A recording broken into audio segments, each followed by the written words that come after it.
नमस्कार दोस्तों, 2 सितंबर 1984 की एक रात एक केमिकल गैस मिथाइल आइसोसाइनेट यानी MIC भोपाल की एक pesticide factory union carbide India limited से लीक हुई, जिसने भोपाल को एक बड़ा गैस चैम्बर बना दिया। 40 टन से भी अधिक मात्रा में लीक हुई गैस की चपेट में आते ही लगभग 4000 लोगों की मृत्यु हो गई। पूरी त्रासदी में मरने वाले लोगों की संख्या के सही नंबर नहीं पता लग पाए, लेकिन कुछ अनुमानों के हिसाब से करीब 15,000 लोगों ने अपनी जान गंवाई। यही नहीं, गैस से लीक लगभग 60,000 लोगों को इंजरीज का सामना करना पड़ा।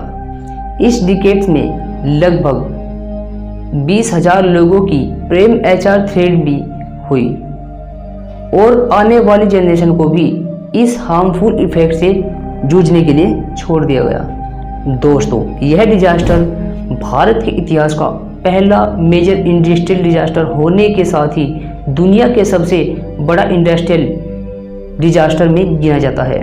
लेकिन दुख की बात तो यह है कि इस डिजास्टर में इन्वॉल्व कंपनी ने खुद को लीगल रिस्पॉन्सिबिलिटी लेने से इनकार कर दिया। गैस लीक के 4 दिन बाद कंपनी के चेयरमैन वारेन एंडरसन नेपाल में लैंड करते हैं और तुरंत ही उनको अरेस्ट कर लिया जाता है, लेकिन किन्हीं कारणों से उनको उस दिन बेल भी मिल जाती है और अगले दिन वे USA के लिए रवाना हो जाते हैं। लीगल, मोरल और एथिकल तीनों ही रिस्पॉन्सिबिलिटी के हिसाब से देखा जाए तो उनका जाना मारे गए लोगों के लिए पीड़ित हजारों लोगों पर नाइंसाफी थी। आज इतने सालों बाद भी उनके भागने की गुत्थी को सुलझाया नहीं जा सका है। उनके भागने के पीछे कई कंस्पिरेसी थ्योरी, पॉलिटिकल मोटिव भी सामने आते हैं। आज की इस कहानी में हम आपको बताएंगे कि किस तरह वारेन एंडरसन देश छोड़कर भागे और उन कंस्पिरेसी पर नजर डालेंगे जो मीडिया में आज तक रिपोर्ट की जाती है। लेकिन सबसे पहले गहराई में देखते हैं। पूरा शहर खांस रहा था, शहर दर्द के मारे चीखना चाहता था। About 40 tons of gas leak from the Union Carbide factory. The consequences were catastrophic. Official estimates suggest some 5,000 people died. As the gas cloud condenses, it sinks to ground level.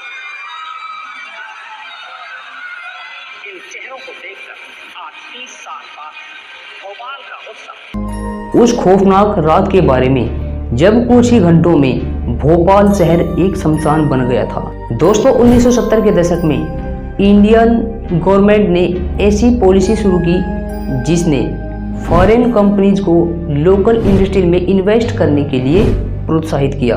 America की union carbide corporation यानी UCC एक प्रेसिसाइज 7 manufacture करने के लिए plant लगाने के लिए बोला गया और नेपाल में UCIL यानी यूनियन कार्बाइड इंडिया लिमिटेड को एक सब्सिडी के तौर पर सेटअप किया गया था। 1980 के दशक में क्रॉप फेलियर और प्लस साइज की डिक्रीज डिमांड के चलते UCI प्लांट को बंद करने का प्लान किया गया, लेकिन प्लांट लो इंडस्ट्रियल की सेफ्टी इक्विपमेंट प्रोसीजर को बिना रेगुलर मेंटेनेंस के चलते लोकल गवर्नमेंट भी इन सेफ्टी प्रॉब्लम से अवेयर थी, लेकिन इतने बड़े और स्ट्रगल कर रहे एम्प्लॉय पर बोझ डालना उन्हें ठीक नहीं लगा। 2 दिसंबर 1984 की एक रात तकरीबन 11 बजे जब भोपाल की अधिकतर जनसंख्या सो रही थी, तब फैक्ट्री के एक ऑपरेटर की नज़र एक MIC गैस के एक छोटे से लीक पर पड़ती है। स्टोरेज टैंक का प्रेशर भी लगातार बढ़ता जा रहा था। एक 40 वॉल्व के 40 टन पानी MIC स्टोरेज टैंक में जाकर मिल गया, जिसके कारण एक एक्सएथेमिक रिएक्शन हुआ और प्रेशर बढ़ता चला गया। 3 दिसंबर की रात 1 बजे लीकेज शुरू हुआ। होना क्या था, सुबह होते होते भोपाल की सड़कों पर मातम छा गया।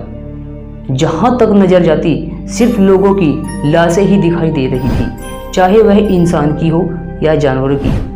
लगभग 3,800 लोग मारे गए और जल्द ही इस घटना को एक इंडस्ट्रियल कैटास्ट्रोफिक करार दिया गया। चलिए अब देखते हैं डिजास्टर के बाद क्या हुआ। घटना के तुरंत बाद ही यूएसए की कंपनी यूसीसी ने अपने हाथ खड़े कर लिए और रिस्पॉन्सिबिलिटी लेने से इनकार कर दिया। उन्होंने यूसीआईएल पर इल्जाम लगाया। 6 सितंबर को इस केस की जांच सीबीआई को सौंपी गई और एमपी गवर्नमेंट ने एक इंक्वायरी कमीशन का गठन किया, जिसको Bhopal poisonous gas leakage inquiry commission बोला गया। इस कमीशन को एमपी हाई कोर्ट के एक सिटिंग जज एनके सिंह ने लीड किया। 7 दिसंबर को एक अमेरिकन अटॉर्नी ने एक यूएसए कोर्ट में लॉसूट फाइल किया, जहां से लीगल बैटल की शुरुआत हुई जो सालों तक चलने वाली थी। इसी दौरान यूसीसी के चेयरमैन इंडिया आते हैं और 7 दिसंबर को भोपाल में लैंड करते हैं। लैंड करते ही तुरंत उनको गिरफ्तार कर लिया जाता है। उनके साथ ही कंपनी के 2 ऑफिसर्स को अरेस्ट कर लिया जाता है। लेकिन आश्चर्य की बात यह थी कि उनको पुलिस असिस्टेंट के बजाय कंपनी के गेस्ट हाउस में हाउस अरेस्ट करके रखा जाता है। कुछ देर रखने के बाद उनको एक रहस्यमय तरीके से बेल दे दी जाती है। यही नहीं, उनको ऑफिशियल कार में एयरपोर्ट ले जाया जाता है, जहां उनको एक स्पेशल प्लान से दिल्ली रवाना किया जाता है और उसी दिन यह यूएसए भाग जाते हैं।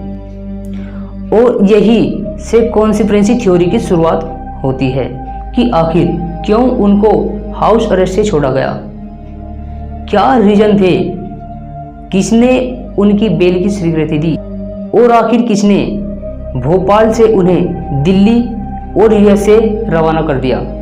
दोस्तों, इंडिया टुडे की एक रिपोर्ट में बताया गया कि इस दौरान रहे प्राइम मिनिस्टर राजीव गांधी को अमेरिका की तरफ से प्रेशराइज किया गया, जिससे वह एंडरसन निकलने का रास्ता साफ करे। उसी दौरान एमपी के सीएम रहे अर्जुन सिंह ने अपनी autobiography a grain of sand in the hourglass of time में लिखते हैं, उन्हें होम सेक्रेटरी आर.डी. प्रधान का union home minister P V C Narasimha Rao के कहने पर कॉल आया था। इसी कॉल में एंडरसन की बेल की मंजूरी दी गई थी। लेकिन आर.डी. प्रधान से जब बात की गई तो उनका कहना था कि उस दौरान वह होम सेक्रेटरी थे ही नहीं। इंडिया टुडे की एक रिपोर्ट में खुलासा और हुआ। उस समय भोपाल के कलेक्टर रहे मोती सिंह ने बताया कि एंडरसन को एक रूम में अरेस्ट किया गया। वहां एक टेलीफोन था जिसके माध्यम से उन्होंने यूएस से अपने एक फ्रेंड को कॉल किया।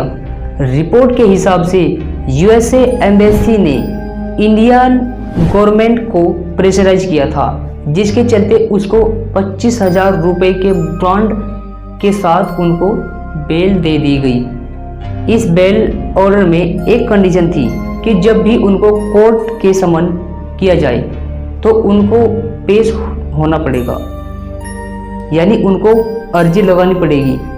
लेकिन वह कभी भारत लौटकर आते ही नहीं। कलेक्टर का तो यह भी कहना था कि अगर उनके रूम में टेलीफोन ना होता तो शायद एंडरसन नहीं भाग पाता।